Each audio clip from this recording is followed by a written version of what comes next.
In this video, I will discuss the stages of change, why they are important, and the tools to help you move through them in order to reach your goals. First, what are the stages of change? This model, also called the trans-theoretical model of change, was developed in the 1970s by two psychologists who were studying smokers trying to quit. They determined that those who were successful were so because they were ready to change and able to move through these 5 stages.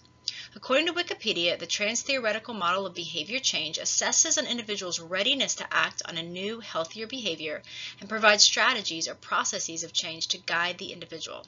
Let's take a closer look. The first stage is called pre-contemplation.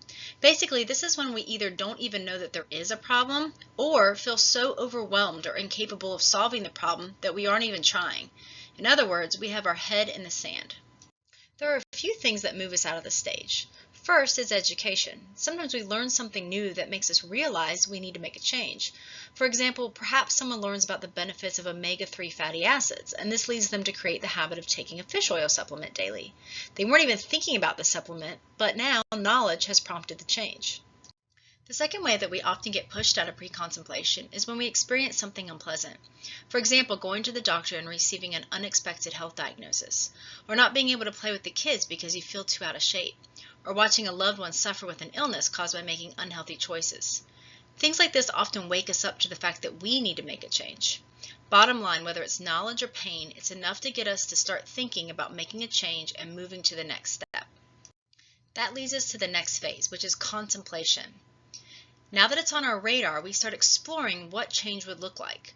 An important part of this phase is simply paying attention to what we're currently doing and being realistic about our current habits. Self-monitoring is an important part of this stage.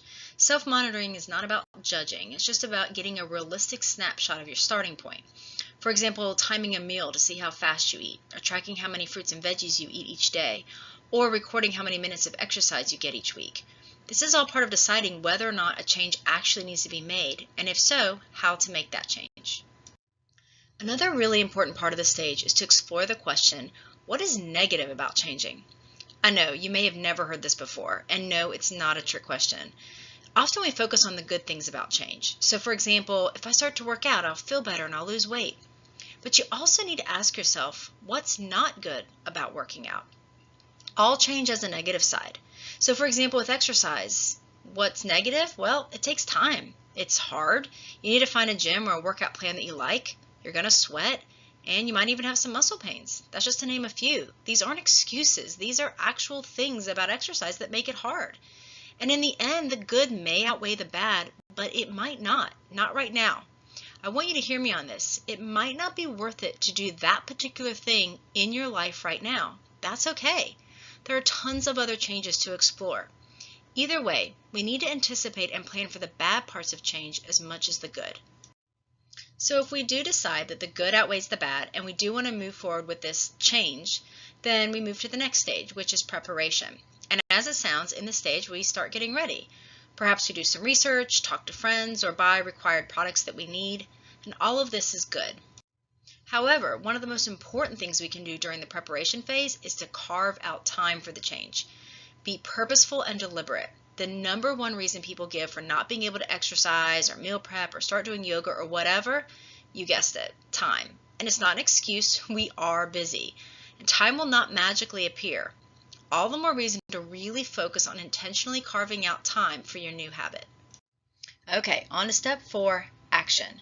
Give yourself a huge pat on the back. You are doing it, and you're doing it consistently. Now, what's perhaps the most powerful tool to keep us doing the behavior? Rewards. Why would we keep doing something that's hard if there's not a reward for it? The key then is to not just focus on one reward or outcome. Give yourself lots of ways to succeed. Maybe the scale isn't dropping as much as you'd like, but are you feeling better? Are you stronger? Are you sleeping better? Is your health better? Have you formed some connections? Have you changed your self-view? Awesome, you are succeeding. Keep it up.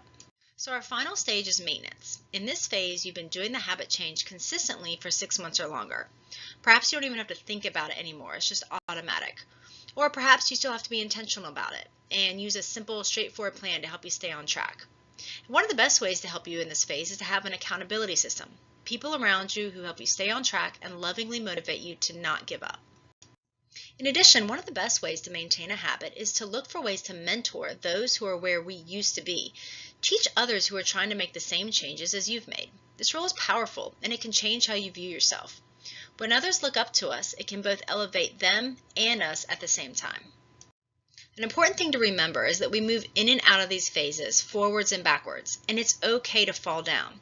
I'm sure we can all think back to a time when we were doing a healthy behavior, perhaps working out regularly or following a healthy eating plan, but then life happened. You tumbled back down the stages of change and found yourself back at square one, wondering how you could let this happen. Guess what? That's totally normal. It happens to everyone. In fact, the harder the change, the easier it is to fall. That's why having a simple step-by-step plan is so important. You know the path. Now pick yourself up, brush yourself off, and get ready to climb again. Here's the thing. Success in this program is not defined by doing everything perfectly. It's not about never missing a workout or eating perfectly or losing 20 pounds. If you do those things, great. That's awesome. But I'm just as happy for those who simply move one step up on the stages of change. And with this program, each week might be different. Some weeks you'll learn something and think, oh, I didn't even know I was supposed to be doing that, or I thought I was doing better in that area.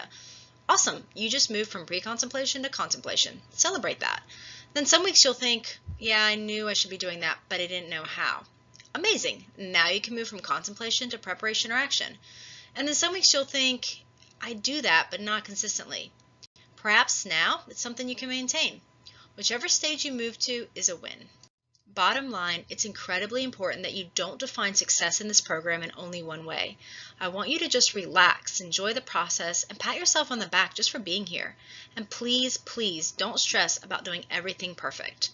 Don't give up when you have an off week or don't follow the plan exactly. It's all part of the process. Keep focusing on the goal, and I promise you will get there in your time and in your way.